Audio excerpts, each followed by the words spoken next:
All right, everyone, it's time for another Styxhexenhammer garden update. Yeah, I know, those stakes aren't exactly even like that. That's okay. They are all fairly linear, though. I measured them out with a straight, and so, they're straighter than Elton John, and that's basically what matters. They bow out like an inch or two in either direction. It doesn't really matter. I'll be improving those later. We've got our swing here, of course. The neighbor's dogs are incessantly barking today, and now there's a jet in the sky, and I don't know what the fuck is going on. We've got our rotary composter. That's full of various detritus. A lot of eggshells in there, actually, hundreds of them, and that's mainly for tomato growth. This is going to be nettle water when it grows up. The nettles are growing well, I'm happy to say. Actually, everything is springing up way quicker than normal. This is going to be an early spring. I can officially predict that. Still got our biochar. I'm going to James Brown dance on top of it, crush it up semi-fine, and then, charge it and add it to the soil. This bed originally was going to be for some sort of vegetable. I thought maybe collards, because, that's a good location. But then as I was making the new beds, and I'll show you those in a second, of course, I made a couple more today, actually. There are a bunch of things I needed to transplant, so I figured, well, why not put them there? We've got chives. We've got those pink bushes. I'm not 100% sure what they are. Chamomile, catnip, and so forth. So that's the bed that I made the other day. And it's not 100% straight, so it's more like, Boy George, I suppose. Made its companion. The companion beds on this end will be about a foot shorter, and that's perfectly fine. You can get into the middle of them easily. Then there's this bed, of course. And by the way, that soil is magnificent. That was hugelcultured, like with this.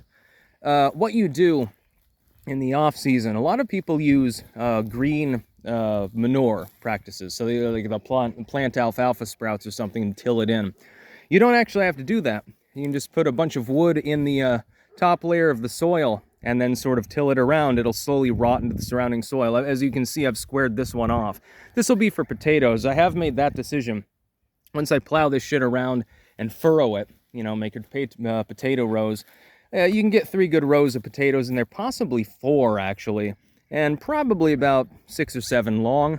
I might extend the fence out a little bit more to make 1 extra, row in the back. I'm not 100% sure yet.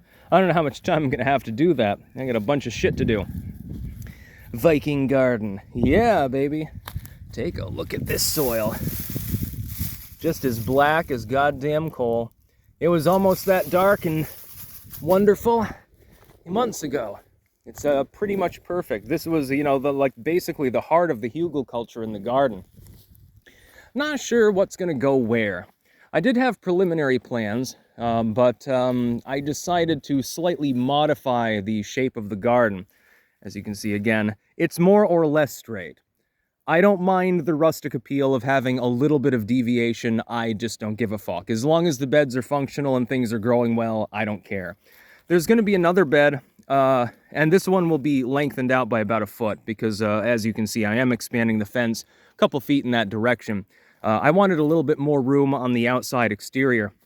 There'll be another bed, a companion to it here. And then there'll be another bed about the same size here. It'll be longer than this one. This one's shorter because I wanted the workspace there in front in order to sort of organize materials. I wanted more space to be able to bring in the plow or tractor or something like that. I wanted it to be easier. Now here is going to be the centerpiece. Of course, there's going to be another bed over here, roughly identical to that. And actually you can see the bricks where an old bed almost identical actually existed before. That just needs another layer and to be cleared out. That'll take, less than an afternoon. In the center though, there will be a wider area. And this is going to be for your flower mix, some perennials, and I'm not sure what else. So then a couple more of those beds here and here.